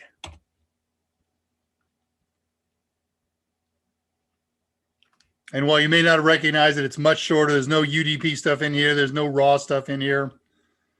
You could do the same thing with UDP minus SU or UDP and TCP, but that's the same thing as minus S. There's some very odd sound coming from my front yard or from out front. Da, da, da, da, da, da, da, da, da. Sounds like some kind of motor, like a lawnmower, small motor sound, but it doesn't sound like a lawnmower. All right, next. Somebody was just at my front door. I assumed that it was the missus coming home, but I didn't see anybody come in, so maybe somebody put something on my door. That's that ST, SU. Okay, this one's a little bit interesting. Minus TP. Now this is missing stuff, but what did we do here? Hang on a second, got to check something. So this is going to, when we do it right, show me port numbers that are using TCP connections. And notice this little error message here. Not all processes could be identified. Non-owned processes information not shown. You have to be root to see it all. So as we look over here, PID and program, those are mostly empty. We got one here, the VNC server, what I'm using to connect to it and show you this. That one was shown, but none of these other, I don't know what program is 35263 or 34356 or, yeah, I know this one, HTTPS, that's the protocol, but what program is running HTTPS? Is it a browser? Is it a server? So let's run this command again, but let's do it the way that's going to give us actual information. We're going to precede it with our friend sudo. And now we can see, oh, okay, the Plex server is doing this, and it's got a process ID of 1179. VNC's got a process ID. So what's a process ID? We've covered this in the past. When you launch a program in Windows, in Linux, in Mac OS, whatever, in order to keep track of it, the operating system assigns it a number at that time. It's a process number. And what we can do with process numbers is kill them. So if the Plex server is not operating correctly and I can't close it using normal techniques, then I'll use the pkill command. I'll say pkill space 1179, and that will kill the Plex server or whatever function on Plex is going. You can kill the VNC server. That would be a bad thing to do right now. Man, I got a lot of Plex going on this thing. You can do the same thing with UDP processes and all the other kinds of processes in here. So that one's darned useful. Love that. Clear screen. Getting near the end. That was 11 out of 17. Okay, so remember, Netstat minus T stuff, P's or U's or whatever, or TP's, you got to run with sudo to get it right. Run it again. Okay. This is, now our first command that we did was netstat minus A. And we decided that's way too big to be useful. So we said netstat minus A and either filter it with a T for TCP or AU for UDP or pipe it through more so I don't get all that stuff. So, okay, let's say I just did that. I ran it through more. Now, what I'm looking at here is a snapshot of what was going on at the instant that I ran the Netstat command. Now, let's say that this process was issuing a close wait at that point, and a half a second later, 40 milliseconds later, the close acknowledge came through. I don't know that by looking at this screen, right? So let me hit the Q command. There we go. And I'm going to add to my -A. I don't want to see all that Linux domain prompts. The letter C. Now, the documentation says that stands for promiscuous. It means promiscuous in a different way than promiscuous mode network interface cards. In fact, the better way to think of C is continuous. Watch this, my friends. Flash update, flash update, flash update. Every second, it's updating or basically rerunning the command when you get to it, but it's really an update. So I can watch things happen. So I'm waiting. I'm troubleshooting this one. I'm trying to close my HTTPS connection from the computer with this MAC address, and everything I try isn't working, but I can watch this in real time. And when this either goes away or says closed, then I've got something useful to work on. So here we go. There's our pattern: protocol, localhost, foreign host, status. If I try and scroll this up to the top, every time it updates, it takes me down to the bottom. That's life. There it goes again. All right, Control C to quit that.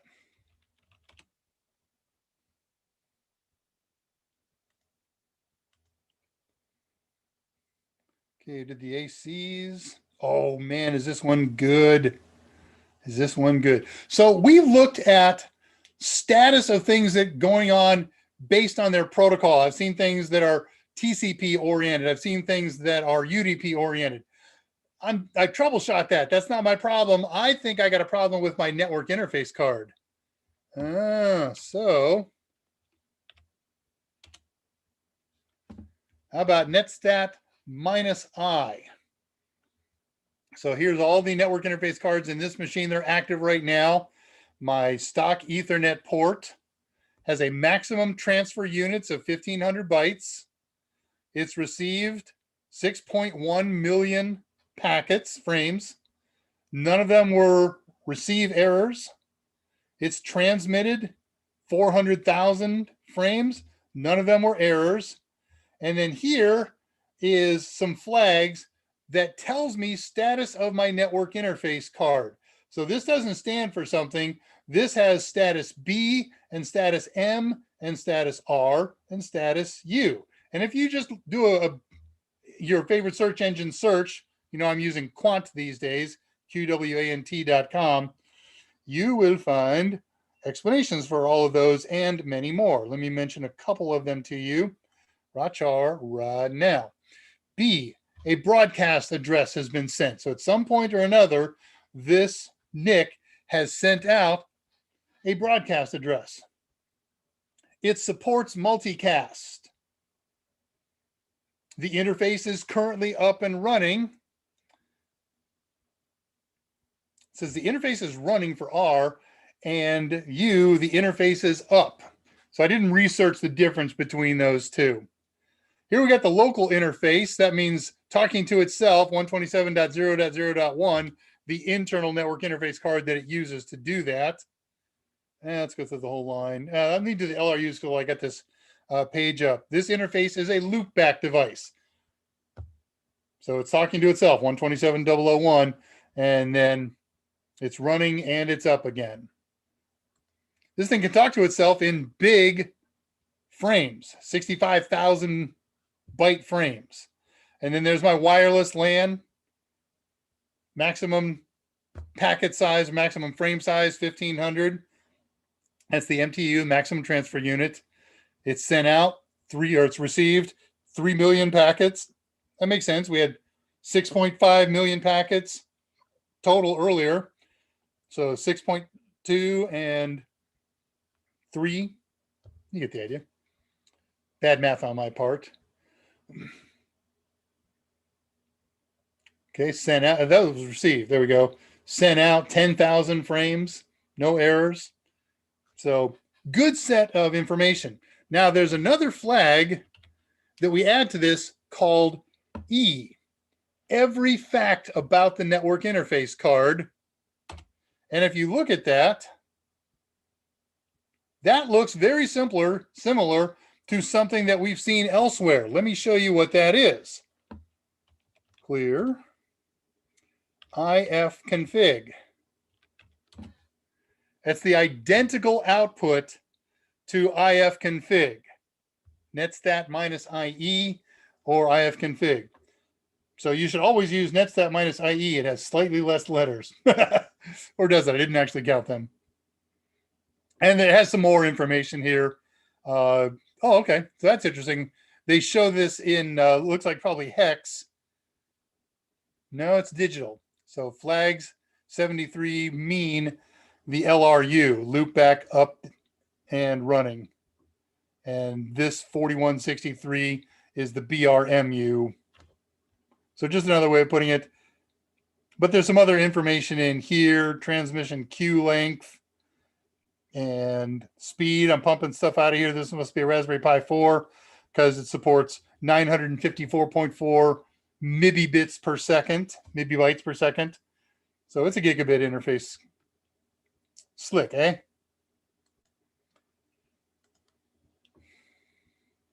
We're on 14.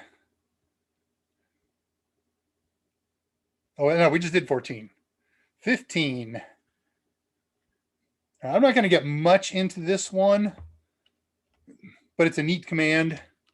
Sorry, I'm fixing a typo here. Netstat minus G. This is interface groups. It's one of the things that you have the ability to do in many network operating systems, including Windows, including Linux, I presume, including Mac. I don't know that. But you can place all of them within different or same groups and perform certain management functions on them. So they're all here in group 1, except for this multicast address, right? Multicasts always start with 239.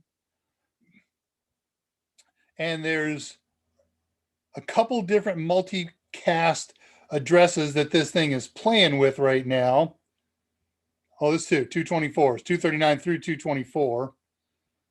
So that's coming from the Plex server, I presume. But neat stuff if you ever need it and you have to mess with network interface card groups. No, I don't want to see that. I want to see this.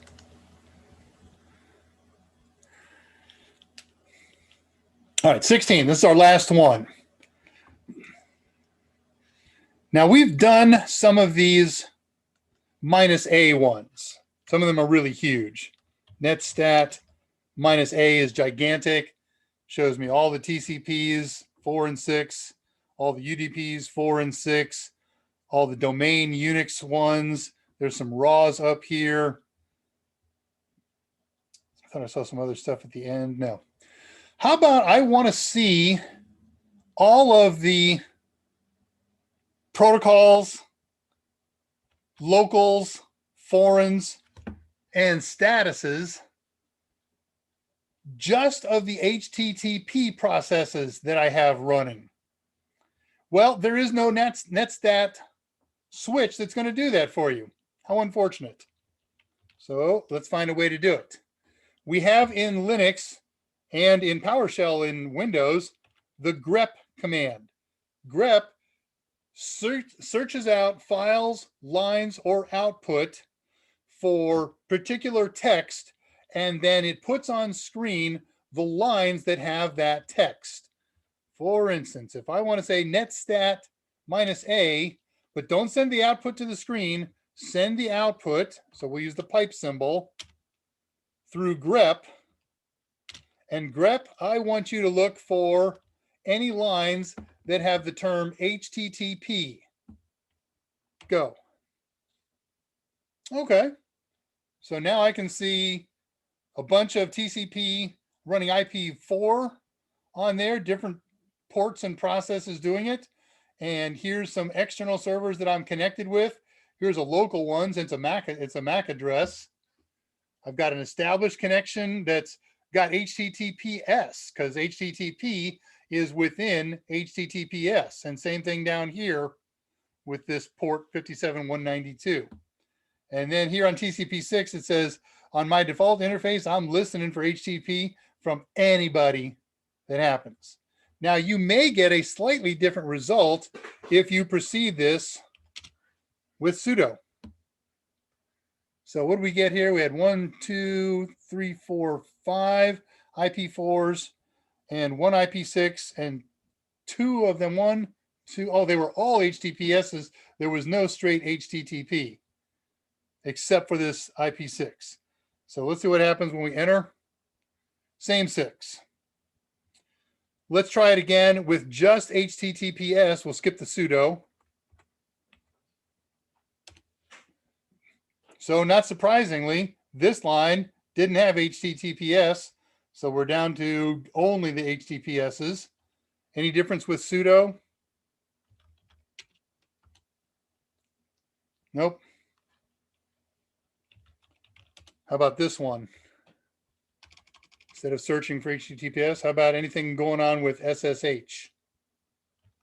And by the way, oops, SSH, stop it.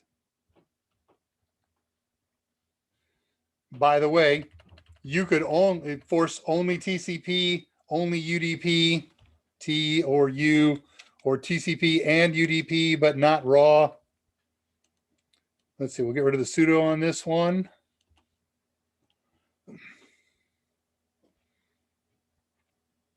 So I got a TCP4. I'm listening on my default connection, my default network for SSH calls.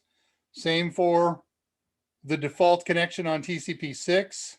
Got a couple Unix processes listening for SSH. Let's try that again with sudo. And we get a little different result. 1, 2, 3. No, we don't. When I ran this earlier, I did get a slightly different result, but so useful stuff. Netstat, that's not doing all the help for us. It's grep that's doing the help. Let's just make it TCP and get rid of, I'm going to do this weird, but you'll see in a second what I'm up to. Get rid of the Unix domain connections. I'll clear screen and I'll run it again so you can see that cleanly. All right, so this one, protocol, local, foreign, status.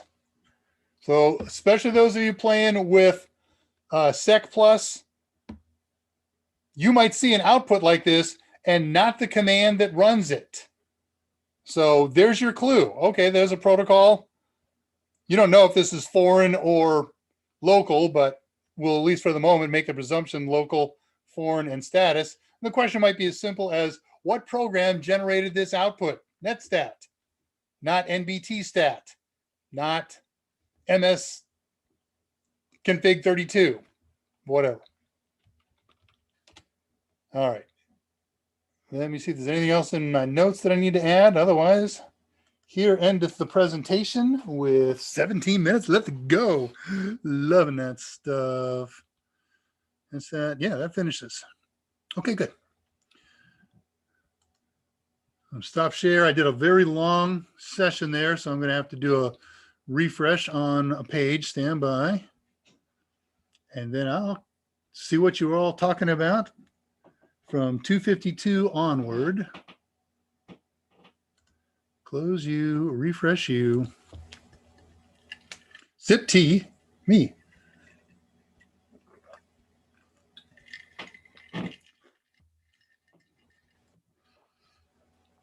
It's coming up. Change from top chat. Move too quickly. Oh, there it is, live chat. Okay, head back down to 252. I guess back up. There was a little activity, not too much. There's another command in there, -n.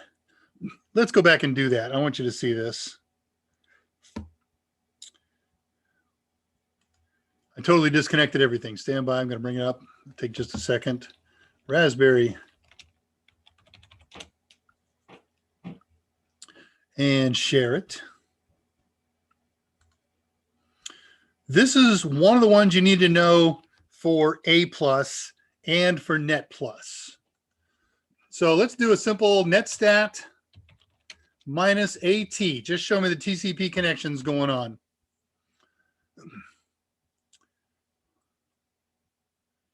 And notice that sometimes we see names, localhost, pubsub01.pop.dfw, that's a name. Sometimes we see numbers. So if you only want to see names, if you only want to see numbers, add the lowercase n. That gives me numerical output.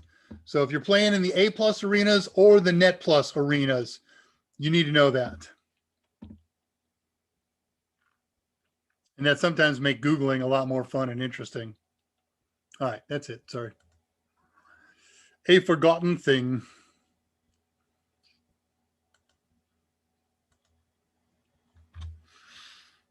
But at least it wasn't a techno flaw or boo-boo, right? All right, catching up on questions here. Let's see, we're getting near the end. Scott, would you be so kind as to post the Discord links one more time? We'll talk Discord in a moment. I'm going to put up the contact information one more time. So still a few more minutes to post live on the YouTube chat. But if that's not available to you, then email us at catchmedavr@totalsem.com, catch Scott j@totalsem.com. Catch me personally, drushtx at Yahoo, because I'm Dave Rush in Texas. And again, kind of a personal request. Look me up on LinkedIn, Dave Rush, not David Rush for that one. And look under Total Seminars, you'll find it. Okay, Scott just reposted the Discord link. So I will be on Discord after this. Mike and Scott will not. Today is Friday, and they get together with our publishers every Friday and do a review where we at in the book, when's the next piece coming in, and who's working on what, and so forth. But I'll be there 10 minutes or so, 10 to 15 minutes after I get this done. While I'm doing this, my other Total Seminars tasks pile up. I get questions on all of the many forums that we moderate. And so I got to catch up on those. It's like waterfalls. All right. Reading questions, passing time mark 2:55. Sounds like Jeff Dunham's Bubba. Love Jeff Dunham. Knew him way back in LA when I used to be on the small circuit. How's everybody doing? DN Odin came in. If you've been here before, I have the memory of a gnat. I apologize, but that looks like a new name. So glad to have you here, Denodin. We'll go with that right now. Join us on Discord after this thing. It'll be a lot of fun. Use those two links that I put up. And anybody who's still watching, if you use those links and you get an error message that said invalid or expired, just look around on that page that says continue or continue anyway. You will get in. Scott posted the article that I used to base today's presentation on at time mark 3 o'clock. Time waits for no packet. I knew when I started reading. Wait a minute. Rocky Q, I thought you said you were leaving. You're here. How do you make DDoS attacks? I don't. Oh, there's tools within Kali to do that. But here's the problem with making a DDoS attack. If you do a real DDoS attack, you're either going to need a lot of computers or you have to zombify other people's computers. And that's not legal, moral, ethical, and it's fattening. But there are programs out there that can create simulated DDoS attacks. It comes from one computer, but it will simulate the output as if it comes from many computers. I don't see him here. Check in on Discord and talk to the Green Abyss, Andrew Hutz. He's been doing a lot of experiments like that and will have a good handle. But you could also do very simple research on that one. If you post that exact same question on your favorite search engine, you will come up with 2 or 3 utilities that can generate lab, good guy, white hat, not real attacks on anybody real, not using somebody else's computer as a zombie, utilities that will make it commit a DDoS. As I recall, Wednesday, you asked the same question, or asked a related question: how do you stop DDoS attacks? And we told you that you had to have a front end like CloudFront to intercept the bad DDoS packets and to allow through valid packets. Patricia Grace, this is good. I'll finish watching later. Okay, you're probably not here as I read your question. Have a good weekend. Happy 4th for those in the US. What program am I using, Dave? I don't have a program to generate DDoS attacks. I might have one, I just don't know it. And I'm not sure what program you're asking me about. We just did a presentation on the Netstat program. I use the terminal, as Scott says, within Raspberry Pi OS. Yeah, I could also have done it with an SSH connection using PuTTY or something like that. I was using terminal. Okay, thank you. Delaware, Dave Rush, appreciate all the work you put into these. Yeah. I wish I could say I put a ton of work into these ones. It was a lot of work, but it was all today. It wasn't a lot of good planning ahead. So apologies for that. Super Scroll, Dr. Quinn's here. Issuing kudos to Tullowit. You made a friend. Okay, there's the Discord links at 347 for the unofficial Total Seminars Discord channel. Hope I said it right. Okay, there's Scott posting at 349, the link to the article that I used to start this. And there's an article that I didn't go through with you, but I gave to Scott to post, and he did. And that is, there's a nice article in the link that Scott posted at 350 that explains how to interpret Netstat output. I gave you a lot of this. I read it. And I kind of concatenated that into my presentation here. But if you want more depth in understanding Netstat output, good article at 350. And Scott posted the last of the links that I forwarded to him. So let me show you. I'm going to bring that link up here and share it with you and give you the good and interesting news about this. Okay, that's ready to go. Microsoft, Raspberry Pi, and Adafruit have gotten together to create a machine learning tool and environment. It's going to go way beyond what we're going to be talking about when we talk about OpenCV, but check this out. Adafruit has made a machine learning hat. We can use a Raspberry Pi camera, and Adafruit and Microsoft and Raspberry Pi together have created software to, how do I want to say this? To at least get a start. Even if you don't understand what you're doing, you can follow their step-by-step processes. You can see this is on the raspberrypi.org blog where they're going to get you started here. So there's a hat, the Braincraft hat. There's the hat. And we got some simple software that does camera view of some objects. You show them in different positions and cases, and it learns and can identify that cape, or that object. So they started out obviously with a coffee cup here. Microsoft Lobe is the software that's the machine learning, easily deployed everywhere. There's a bakery program that's already pre-programmed to look for certain kinds of baked goods, and lots more to this, and you can expand to this. Doesn't take a lot of coding experience. This is brand new information. This came out in the last 24 hours, so I haven't had a chance to dig into this thing yet, but very exciting stuff. So there's a link to get you started on that. It doesn't look like it's going to be an inexpensive proposition. You need a camera. That's not expensive. I have no idea how much that hat's going to cost. but I'm excited. Okay, back to questions. All right, I think that gets us caught up here. Want to talk about next week's show. I have a plan for next week's show, and I will work on it this weekend to see if that plan can come to fruition.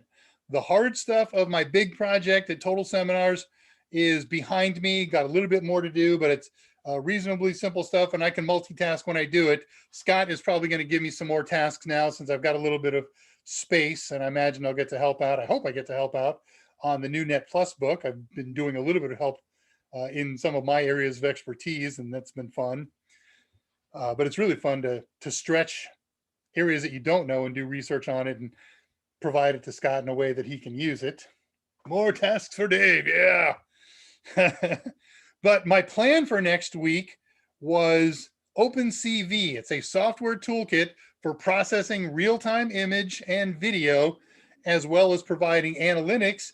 And it's the framework, the foundation for machine learning. So this is the thing that takes the image, and it can come from a file, it can come from a video file, an image file, or real-time still images or real-time video. And it's the thing that we teach to apply recognition points. So if I want to hold up a hand, I'm going to teach it to say, okay, here's a hand.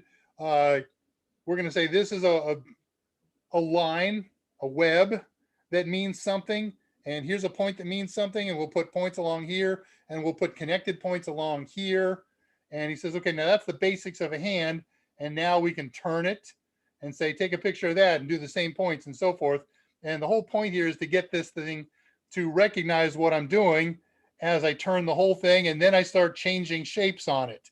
Then later on, we can give that to a machine learning system, if this were a machine, and he can say and interpret it or do all kinds of other good stuff. So it's relatively simple to do some simple projects. And my goal for the last 3 weeks is to do an OpenCV simple to follow presentation that we can do in one session. How are we doing here? It's 57. And I will know by the end of the weekend if that's possible. If not, I'm going to keep learning about it over the next couple of weeks, and I'll pick a new project for next week. So that's where that's going. Let's see, Mike's show, we've got that confirmed. So that's good. All I've got left then is whatever questions you have for the next 2.5 minutes. Task number 1, get on WoW and join the guild. Wonderful. My priorities have been set. I shall game. All right. Well, if nobody's got anything left, I've done everything that I want to do today. Man, ending 2 minutes early is definitely out of my thing. Tell us about polarization and Wi-Fi antennas. Yeah, I got an hour. We'll kill that. Then head over to here and open up this thing. This isn't too early to quit, right? All right. Well, as always, many thanks to Scott for his incredible support and his ability to multitask and do these things. Certainly my gratitude to Mike for giving us this time to get together. If you haven't clicked the thumbs up button under my smiling face, please do that in the next 40 seconds or less as I close things down here. And my eternal gratitude to all of you who are joining up. Wow, the current viewers just cut in half. Dave's going to shut down. I'm leaving now before he says goodbye.